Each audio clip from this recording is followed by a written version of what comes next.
Do you think you can become a millionaire from doing adult online content? Absolutely. I'm living proof. When I was 15, I was homeless living in a car, and now I'm a multimillionaire. Wow. And do you think that OnlyFans is an easy way to make money? OnlyFans is a way of making money, not an easy way. It's the same as any other job. If you work hard at it, you can become very successful. And why do you think there's such a stigma behind that? It's just life in general. People in general, they just have the stigma against stuff they don't entirely know everything about. Okay. And going viral, does that mean that you're rich? No, but going viral definitely helps. I always say to people, there's no point being good at something if people don't know who you are. Okay, that's a good way to look at it. And do you think that all you need to succeed is to be hot? No, absolutely not.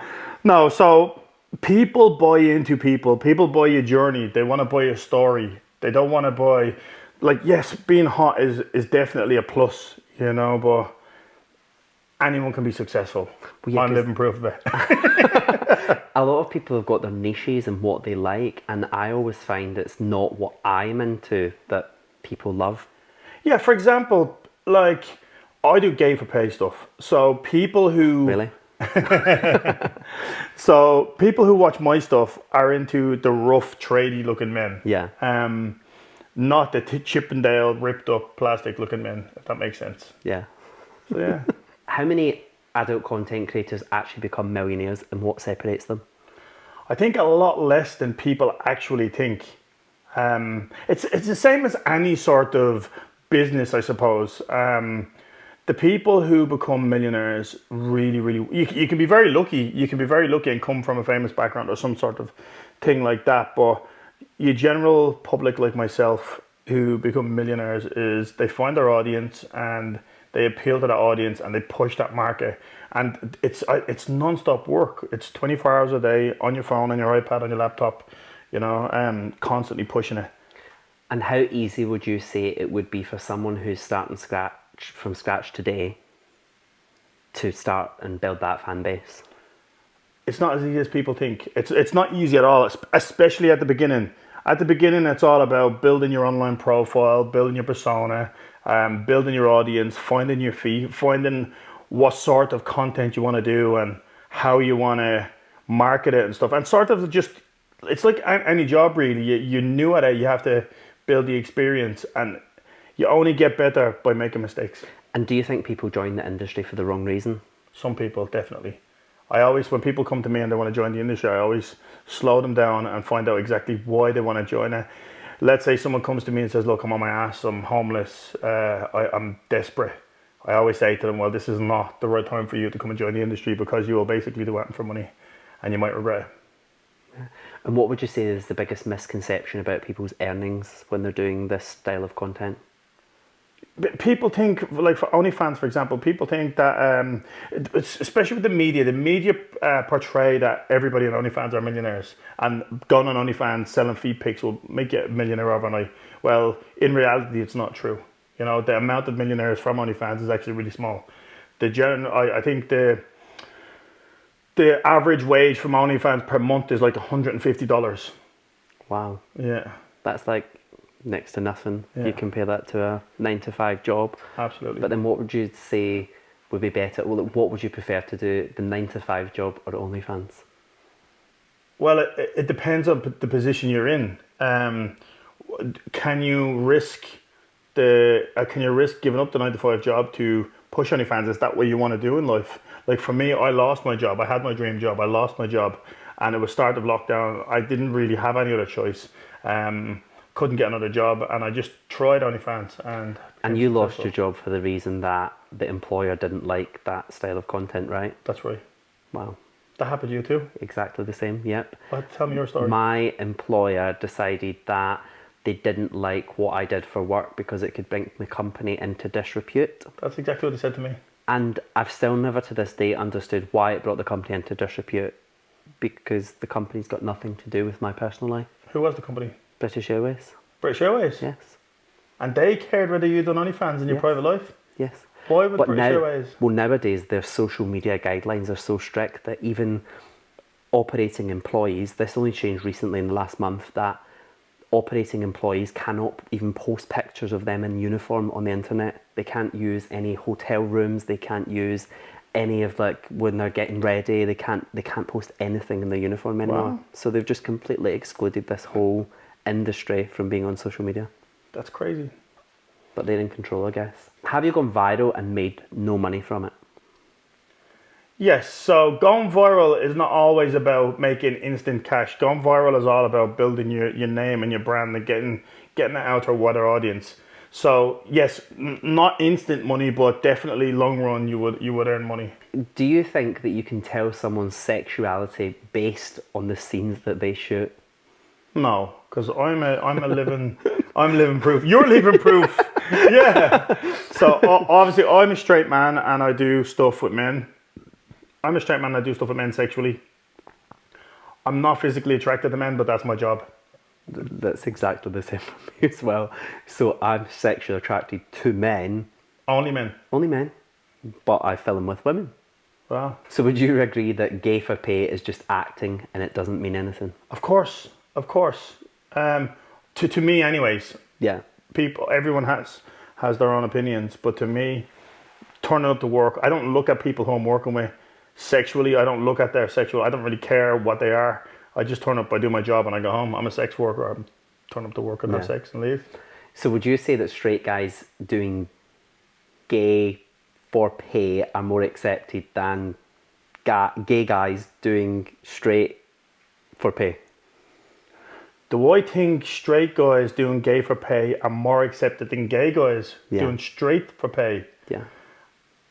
I don't know. I think it's both ways. I think you have your good and your bad with both sides. I get hammered every day saying like that I'm definitely not straight. To do that, you're not straight. You can't be straight, and you'll get the same. You'll get the one like. I get bisexual, homophobic, you name it. Just because you worked with a woman. Yeah, which means nothing because it was just work. It's crazy. Would you say that most performers are actually somewhat on the bi spectrum? Well, I don't know. I think everyone's sexuality is down to themselves. You know what I mean? What someone is physically sexually attracted to is their business. Doesn't affect me. I don't really get involved with it. I know what I'm attracted to. We'll leave that for another time. If you're hard, you're into it. So that's a comment that I received. Would you agree with that statement? I agree with if you're hard, you're into it. I get that comment a lot as well, but that's so not true. Do you think that labels help fans or limit content creators? A bit of both. I think if people are into a certain thing, then great. Does it limit content creators? I don't know. I think people, let's say someone's niche is foot fetish. I don't think the sexuality really matters. Yeah, because it's just a foot. It's the foot. You know, like obviously, I think people are into men's feet and women's feet, but it's just a foot at the end of the day. So I don't know. Labels are for clothes, not for humans. Jesus Christ. Wow. Do you feel different performing with different genders, or is it just a different energy? Yeah, it's just a different energy. You turn up and like, I love when there's a group of different people who's all mixed and we come and we just have a bit of fun and film. And the idea of leaving, making great content and looking back at it saying, I made that, looks cool. You know what I mean? And you get paid for it. Well, yeah, exactly. How cool is that? That's what we're all here for. Have fans guessed your sexuality correctly? Of course. It's not hard. Yeah, obviously people have guessed it incorrectly a lot. Is performance ever a form of self-discovery? Oh, that's an interesting one. Ooh, is performance ever a form of self-discovery? For me, it's definitely opened up my eyes to the world where I know there's a lot more to it. It's not just black and white. For me, I know what I'm attracted to and it hasn't changed. Not that it matters, but like, yeah, I think there's a lot more to the world than people think. Like, would you ever do any of the stuff that you do off camera? Some of the stuff. Oh. We'll keep it PG. Yeah. The stuff I do off camera is totally different. You know, it's like when you go to work, you don't bring your work home with you. That for me, Some anyways. people do. Yeah. Some people like to work from home. Some people like to work from other people's homes. Would you say that most adult content creators are financially stable? No, not most. I say a lot of them are, but not most. Do you think that comes with like then just spending the money, or do you think they're wise about it, they invest, or like what do you think? No, I makes them- think the reason why so many are not financially stable is because so many people don't give it 100%. They still have other jobs and they're only doing it as a side hustle, and it's sort of just a little bit of extra income. So I think that's where it stops for a lot of people. The people who do it full time are normally financially stable. See, I find that a lot. Like you film the people that are like, oh, I only film on the weekends because they work Monday to Friday, but then the content's not like it doesn't do as well as the other content. Yeah, I think everyone's different. I think everybody has their own story. I think everybody's different.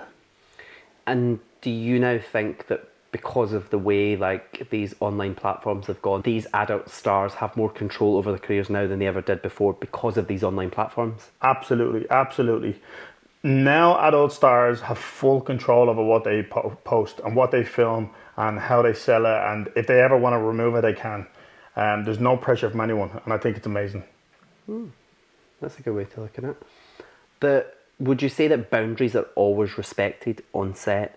Where you've been anyway? Where I've been, yes, they've always been. Like you'll get the businessman on a big film set always trying to push the limits because that's their job. But within reason, I've never been made feel too uncomfortable.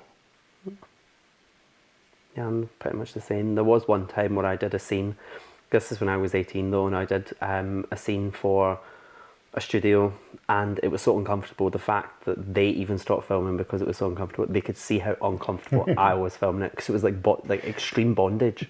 Really? Extreme bondage to the point that I had pegs attached to me. Wow, that's it. Okay, PG. Okay, sorry about that. I started in the adult industry when I was 21. When I was new and young, I would feel uncomfortable to say no. But that's the thing. That comes with experience. So the does. longer you get into the industry, you realise that you can say no because it's not just about the money. And you should say no. If you're not comfortable, Yeah. say no. Say no to it, because you're going to regret it the rest of your days, and Absolutely. you're going to think, I shouldn't have done that. Yeah. And when you could have just said no. I done a video like that. Yeah. I done a video where a big studio knew I was desperate for money. I was 21. I was only new. It was like my fourth shoe. The guy said, "Oh, I can't work with you anymore. We can't do any more solo stuff. You're going to need to push your boundaries." And I was like, I'm not really comfortable doing that. And it was one of those situations, either E or don't E. So I needed the money badly, so I decided to do it. And I done something I was really uncomfortable with. And the producer was pushing to get more out of it. I was extremely uncomfortable, and it sort of traumatized me a little bit for the rest of my life, you know. I'd never done that style scene ever again. And yeah, that's why I'm really hot on teaching all the new guys now to only ever do what they're comfortable with. Go slow and don't chase the money. Would you have said that if you didn't do that though, you wouldn't have known that you didn't like it? Because that's how I look at that scene that I was discussing. That. No, because I think under different circumstances I probably would have enjoyed it. Yeah. Okay. You know, so I don't look at it like that, and I don't look at the actions in the scene in any negative way. It was just me being uncomfortable and me being pushed beyond my limits. Okay. Do you think that anyone can work in this industry? I think any body type, shape, sexuality, gender, skin color, yes. Anyone, no, it's not for everybody. But I think anyone physically, yes. I think anyone, there is somebody out there for everybody. I think it doesn't matter what you look like, someone will find you attractive. So yeah, I think it is for everybody, but it's also not for everybody, if that makes sense. Yeah, no, I get that. I can see why on both sides. Do you think that we are selling a dream that we're not even living? We're selling a fantasy, and it's the same as entertainment. Same with James Bond, same in all these movies, Fast and Furious, etc. We are selling entertainment for people to enjoy. And they do. They absolutely do. And they come back for more. Absolutely. And more. 16 years I've been going strong. Somebody's showing their age. Do you think that creators nowadays are more burnt out than they would have been a few years back? Do you think they're trying too hard? I do think a lot of people come into the industry expecting to become a millionaire overnight, and they do chase the money and they do burn out too quick. And this is why I always tell people who come into the industry to go slow. Don't chase the money, because someone may offer you £1,000 today to do something, and then tomorrow the money will be gone, but it's done and it's out there forever, so it's important to go slow. Yeah, I think that as well. Like, people just need to, it's not a get rich quick scheme. No, it's a journey. People should follow your journey and enjoy it along the way. And meet these people, these nice people that you work with, and just move along with it and in a nice way. Like, people just rush into, like, they want to collab all day, every day. Yeah. But it's quality over quantity. I think people always... I think people get asked so much to do a certain thing and they feel pressure to do it. And I think that's where the problem is. Only ever do what you're comfortable doing. Yeah. What would you say is the unsexiest thing that's ever happened mid-scene? Well, I was filming with a guy. It was a straight scene. There was a few guys and a girl. And mid-scene, there was a guy under pressure. He farted and a bit of poop came out. That was definitely the unsexiest thing that ever happened in a scene. Do you know the thing though? See, for the embarrassment of that to happen to someone, like, he probably remembers that for the rest of his days. It now. was so Like, awkward. he will never forget that. Because he was doing his thing, and he was doing his thing. He obviously built up enough pressure, and he just, the nugget hit the floor. His face went red, and we were just like, "It's okay, don't worry about clean up." Yeah.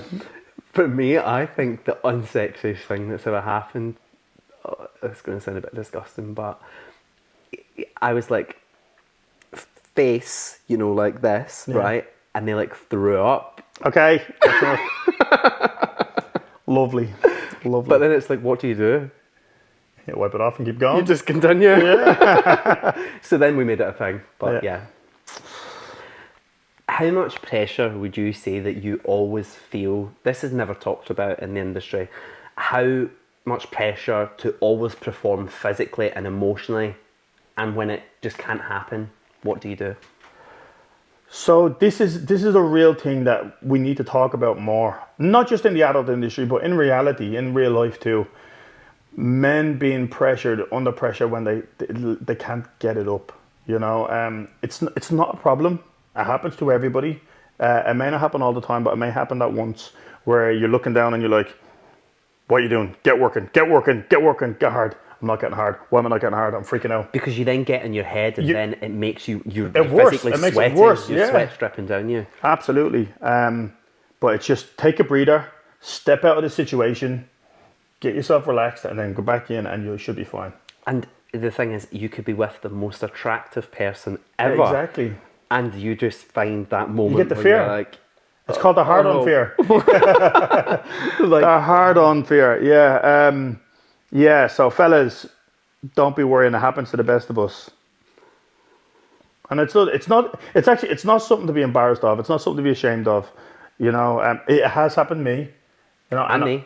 I'm able to get hard like within the click of a finger. Yeah. Doesn't matter who I'm working with, but under pressure, sometimes you just can't control it. If there's cameras on you, or if you're in the bedroom with a person you really like, and you just feel that pressure.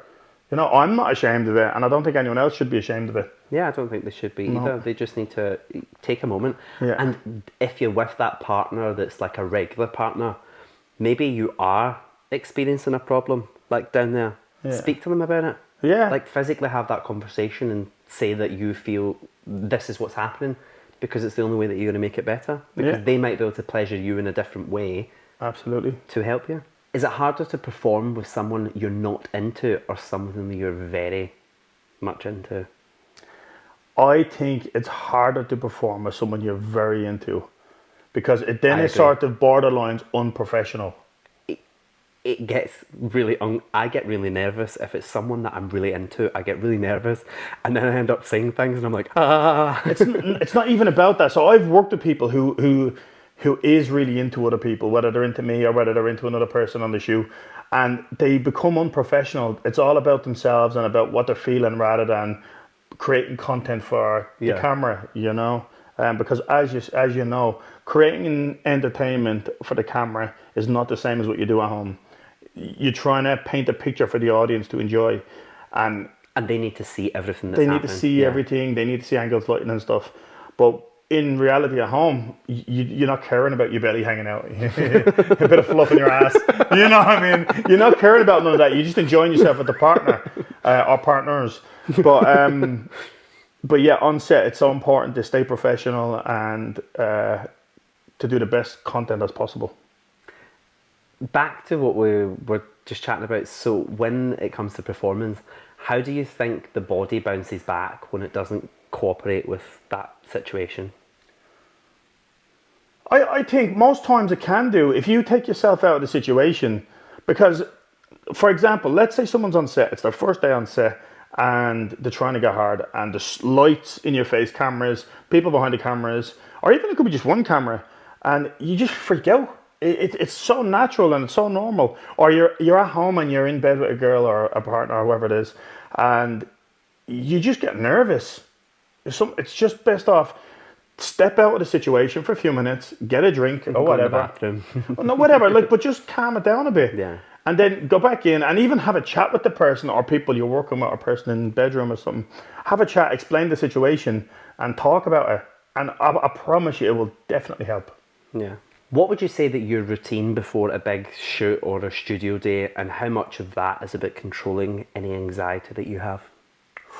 Ooh, I like that one. So my routine is I like to go to the gym first, go shower, have some food early in the day, bring some food, light food with me, no carbs, and just keep myself feeling fresh. Lots of energy drinks, and loads of water.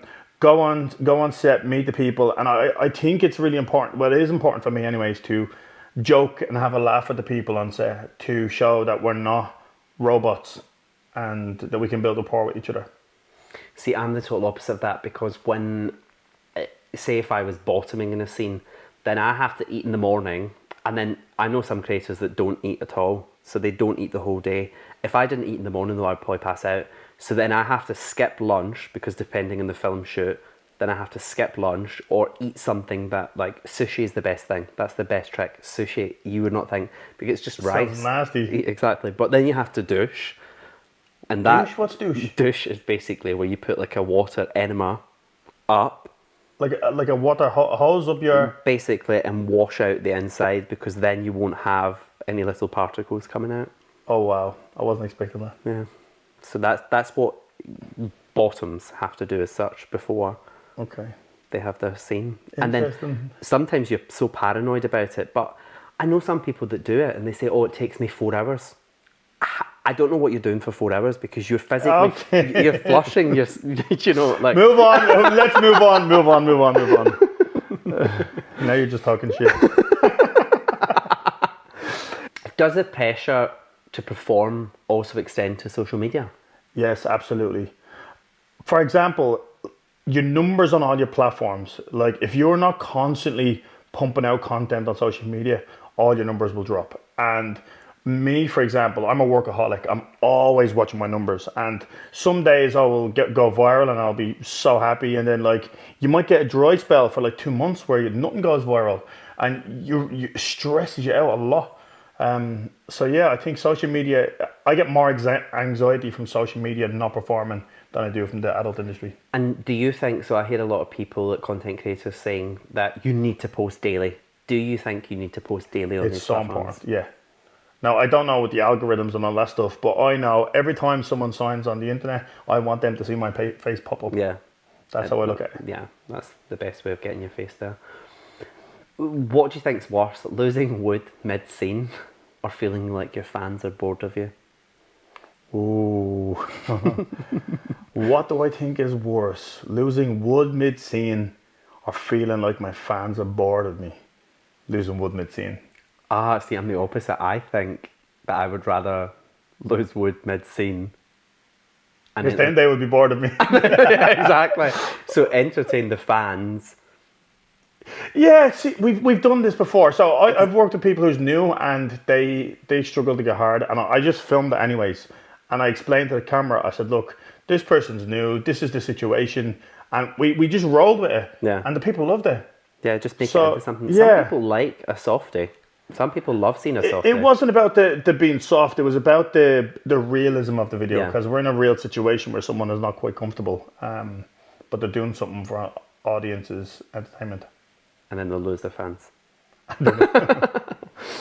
Have you ever shot a scene where your anxiety was so bad that you physically felt sick? Yes, I filmed a threesome on national TV. Wow. Tommy and Bonnie Slade. It was a threesome for a show called My Massive Cock. And it was my first time on TV and my first time ever doing anything like this on TV. And How many people were in the studio at that time? Because they would have all strangers, right?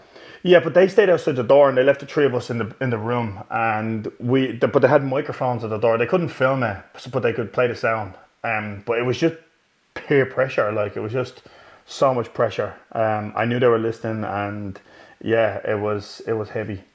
You know? that was the first time I ever felt real nerves from filming adult content. And have you ever experienced that since, or was that a kind of an overcoming part of that? Yeah, that was an overcoming part. I never felt it again. Okay. Maybe. I'm comfortable. I'm so comfortable. Yeah. I've been doing this now this is year 16. So I've been doing it a very long time. So I'm very comfortable with getting my willy out in front of anybody. Literally anyone. Anyone. What's something you wish more people knew about performance anxiety in the industry? That happens to everybody. That's like, it's not you, you know, don't ever feel like you're less than anything, because you're not. It happens to everybody, and it's not a permanent thing. You don't have erectile dysfunction. It's nothing like that. You just have a bit of anxiety, and it's okay. It's okay to be to have anxiety. With experience and with time, it'll blow over, you know, so don't be panicking. Just put all the therapists out of business. What does success look to you now, being so successful? It's not really about money. It's more about having time and freedom. Helps. Money definitely helps. And it's true. People say money doesn't buy happiness, but it absolutely does for me. You know, you try say that to someone who has no money in the bank. You know, I'm telling you now, money definitely brought me happiness. I've been able to travel over the whole world. I've visited places I've always wanted to visit, tried food I've always wanted to try, and see things I've always wanted to see. So, yeah, I think success is money is definitely a part of it. But I've passed down my success now onto new people joining the industry. And when I set up this place, helping new people come into the industry, I've watched them grow. People have come to me when they're in debt and stuff, and I've helped them build a profile, build their image, and build a business, and now they're successful.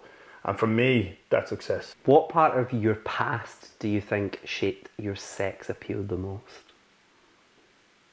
The fact that I'm real. I'm from the streets, literally from the streets. You know, if you like a bit of rough, I'm a bit of rough. And it's true, you know, like, there's something out there for everybody, and I fit the category perfect for someone who likes a bit of rough. Okay. What's one thing real sex has that porn never captures properly? Intimacy. Real, intense intimacy. When you kiss, when you sweat, when you touch, when you feel. You don't see that through the camera. Okay. No, on a serious note, you don't. Like, and it's my job to portray that the best way I can. But no matter how good you are at this stuff, you will never portray that as it happens in the bedroom. Do you think couples that do it together can portray that? Possibly, but they won't show it through the lens. Yeah, because it's an intimate moment. How can you show an intimate moment in the lens? Because that's an intimate moment between you and that person. It's all about the touch, the smell, the taste, the feel. You know, there's a lot more to it than the physical viewing of it.